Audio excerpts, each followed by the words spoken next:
All right, we got some spicy rumors coming out of Los Angeles in regards to Dante Moore, the five-star freshman from Detroit King. We're going to talk about those rumors, where they came from, and the implications right after the stinger.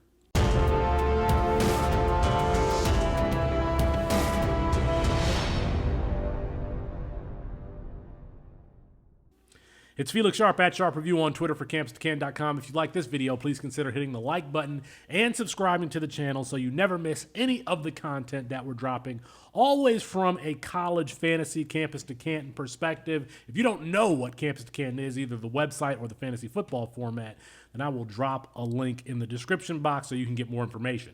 We care about this stuff as a community because I've got Dante Moore on a lot of rosters. I've drafted him number 2 overall in one draft. So let's get to these rumors regarding Dante Moore, the five-star freshman from my home state of Michigan, going to Detroit King there. First of all, where did the rumors come from? I think from what I can tell, those rumors started with the 24/7 Sports affiliate for UCLA, Bruin Report Online. And Tracy Pearson is a writer for Bruin Report Online, the Bro podcast.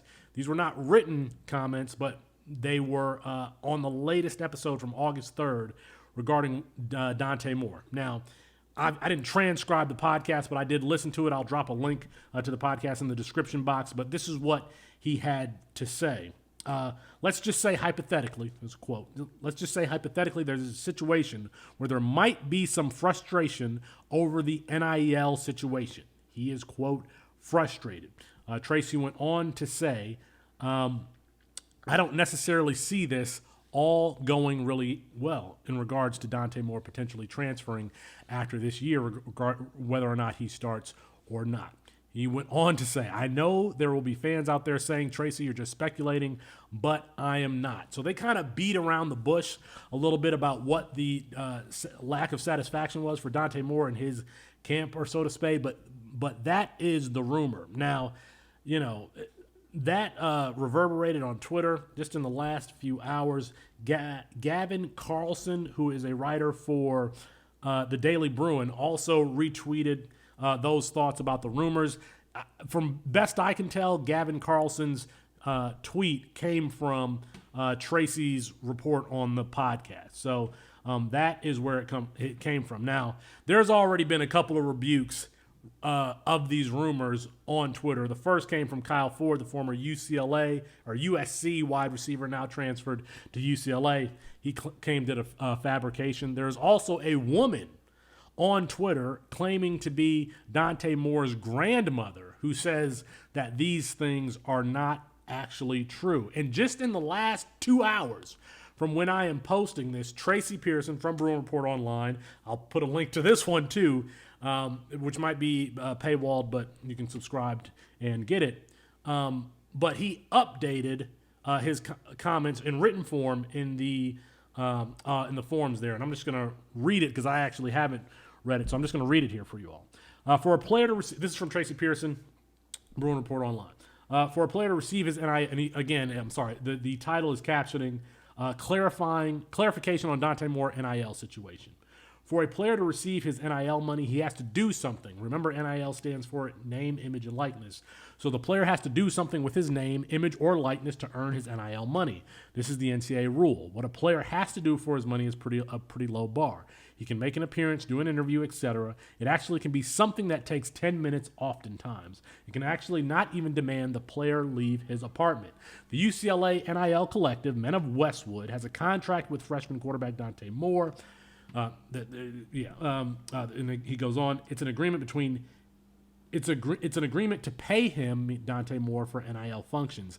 The athlete must perform these NIL functions, I believe, every enrollment period, so every quarter for UCLA if he is to receive NIL installment payments. The NIL function demands for Moore are just like those for every other UCLA athlete receiving NIL money from the Men of Westwood. J. Michael Sturdivant has performed his NIL obligations to receive his money. Adam Botna, et cetera, et cetera.